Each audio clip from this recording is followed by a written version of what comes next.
É impossível alguém assistir esse vídeo completo e continuar sendo um apoiador do Lula. Escuta com atenção tudo que eu vou falar aqui, é a única coisa que eu te peço. Antes de chegar onde eu quero chegar, eu vou de forma rápida relembrar o caso Celso Daniel e fazer algumas rápidas pontuações. Celso Daniel, ex-prefeito de Santo André, em São Paulo, do PT, foi assassinado no início de 2002, depois de ter saído para jantar com um amigo chamado Sombra, e na saída do restaurante para casa, foi abordado por um grupo de criminosos que atiraram contra o carro dele, mas estava em um carro altamente blindado. E mesmo assim, de forma misteriosa, o carro parou, abriram as portas e levaram Celso Daniel. Deixaram Sombra lá sem nenhuma marca de ferimento.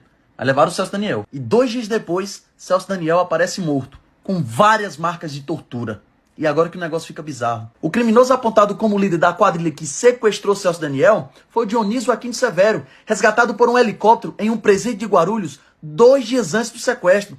Coisa de cinema. Ele participou do sequestro e 3 meses depois foi preso. Dentro do presídio, ele disse à polícia que tinha revelações a fazer, mas não conseguiu. Dentro do presídio, foi assassinado com 60 facadas por um grupo de criminosos. Quando o Aquino Severo fugiu da cadeia, ele precisou de ajuda para se esconder. O Sérgio Orelha o ajudou nisso. Em novembro do mesmo ano, Sérgio Orelha foi assassinado. De dentro da cadeia, o Aquino Severo mantinha contato frequente com um policial civil chamado Otávio Messier. Inclusive, chegou a conversar com ele às vésperas do sequestro de Celso Daniel. Um ano depois, Otávio Messier foi encontrado morto, assassinado, dentro do seu próprio apartamento. Antônio Palácio de Oliveira foi o garçom que serviu o último jantar a Celso Daniel e seu amigo Sombra. Bem, também foi assassinado. Paulo Henrique Brito foi a única testemunha que viu o que aconteceu com o garçom, que eu acabei de falar. 20 dias depois, ele foi assassinado exatamente no mesmo local. Irã Moraes, um agente funerário que foi o primeiro a chegar no local e reconhecer o corpo de Celso Daniel, foi assassinado a tiros em novembro de 2004. E Carlos Delmonte Printes, nada mais nada menos do que o médico legista que foi na contramão de todas as investigações e comprovou que houve sim fortes sinais de tortura. Bom, em 2005 foi encontrado morto e a polícia disse que ele cometeu suicídio. Obviamente que esse assunto repercutiu muito, e os irmãos de Celso Daniel não se contentaram com a investigação, que em 2002 concluiu que o que aconteceu com Celso Daniel foi simplesmente um crime de sequestro comum. Eles inclusive chegaram aí no Jô Soares, em rede nacional, a afirmar que achavam que tinha dedo do PT no meio do assassinato do seu irmão. Com tanta pressão, o caso foi reaberto, mas rapidamente foi arquivado pela uma delegada chamada Elizabeth Sato. Ela alegou falta de provas conclusivas. E agora, sem nenhuma pretensão, aqui vai uma mera coincidência. Elizabeth Sato é tia de Marcelo Sato, que na época já era casado com a filha do Lula. Sabe o Aquino Severo, aquele que fugiu, participou do sequestro, foi preso e depois assassinado dentro do presídio? Bom, a Polícia Civil gravou algumas conversas e apontou o PCC como autor do assassinato do Aquino Severo, o elo do caso Daniel. E aí passam-se quase 2 décadas e fica pairando no ar aquela dúvida. Aliás, foi o PT ou foi o PCC? Até que as peças começam a se encaixar. E em agosto de 2019, um preso do PCC é grampeado dizendo: o PT tinha diálogo com nós cabuloso.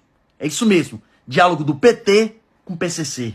E em junho desse ano, o João Muniz, que já fez algumas declarações de bens do Lula e que atualmente é o contador do Lulinha, filho do Lula, e que ainda divide sala com ele, é suspeito de lavar 16 milhões em loteria com o PCC. Além disso, recentemente foi encontrado na sala do Senival Moura, um vereador do PT, alguns cheques comprovando a ligação dele com o PCC. Mas até então eram apenas supostas ligações entre o PT e o PCC. Até que agora, o cara que já foi o braço direito do Lula, Marcos Valério, confirma à Polícia Federal relações entre o governo Lula, PT e o PCC. E ele vai além, ó.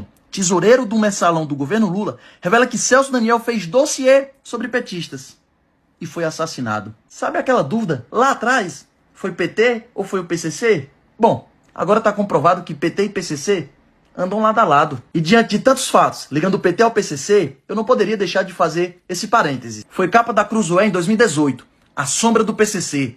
A principal linha de investigação da Polícia Federal sobre o atentado contra Jair Bolsonaro aponta para a maior facção criminosa do país, o PCC, o aliado do PT. Na época, de fato, a Polícia Federal encontrou laços do PCC com o esfaqueador de Bolsonaro. Não sei por qual motivo, a investigação não foi para frente. E a pedido da defesa do Bolsonaro, foi reaberto o caso esse ano. E a Polícia Federal escolheu um delegado que já investigou o PCC para apurar a facada no presidente. Continua na mesma. Mas fechando o parêntese aqui e voltando ao assunto principal. Lula, PT, PCC.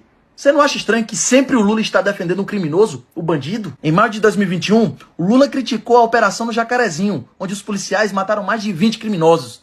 Mas o Lula criticou a operação e disse ausência do Estado. E em maio desse ano, 2022, mais uma vez o Lula saiu em defesa dos criminosos. Criticou a operação policial na Vila Cruzeiro, no Rio de Janeiro, onde os policiais mataram mais de 20 criminosos. Mais uma vez ele vai lá. O Estado só aparece nas comunidades quando é para matar alguém. Preste atenção. Você não acha que é no mínimo estranho ver que o Lula, em plena pré-campanha, abre a boca para dizer que pediu à FHC a libertação dos sequestradores de Abílio Diniz? Isso não é para ganhar o voto do povão, não é para ganhar aplausos do povão. Isso é um nítido recado ao crime. É dizendo, ei narcotraficante, ei ladrão de celular, ei criminoso, eu tô aqui e eu tô do lado de vocês. É tão nítido. Basta você ver o programa de governo do Lula, onde ele sugere menos rigor contra as drogas e reeducação de policiais. Isso é desse mês, julho de 2022. Ser menos rigoroso contra as drogas só vai beneficiar os narcotraficantes. Sério mesmo que tu não tá vendo o Lula defendendo narcotraficante, criminoso, sequestrador e andando lado a lado com o PCC? Sério mesmo que tu vai ignorar que o cara que já foi o braço direito do Lula citou o Lula como um dos mandantes da morte de Celso Daniel? Se lembra que no começo do vídeo eu falei que era impossível você assistir o vídeo completo e continuar sendo um apoiador do Lula? É verdade. Porque quem continua do lado do Lula, mesmo diante de todos esses fatos, não é um apoiador, muito menos um eleitor, e sim um cúmplice do crime.